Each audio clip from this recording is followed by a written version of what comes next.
Now, coming to you from Cleveland Power and Performance, and what we have for you today is an SRT SUV. 2019 Durango SRT, brought to you by the fine folks over at Dodge. And this thing's packing the 6.4 liter Hemi engine, 392 cubic inches of them.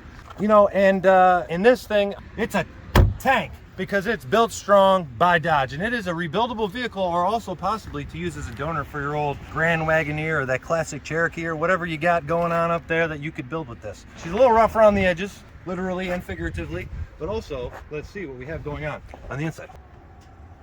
Now, if you just come into the cockpit here, you'll feel like Captain Kirk with all the sorcery and wonderment. Screens and electronics, you have knobs and controls and buttons and all kinds of sorcery, inputs, outputs. You feel like Captain Kirk at the helm of the Starship Enterprise.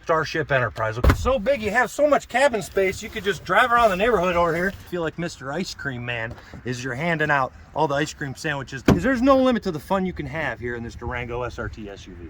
Folks, if you want to make this one yours, you're going to have to pass me the green, because I need some funds for this SRT. All right, folks, we ain't going to be doing any smoking today. That's not the kind of green I'm talking about. I'm talking about we're going to launch off, folks. So give me a call at 866-236-5031 and have some fun. Let's make it your own, baby. Make them say,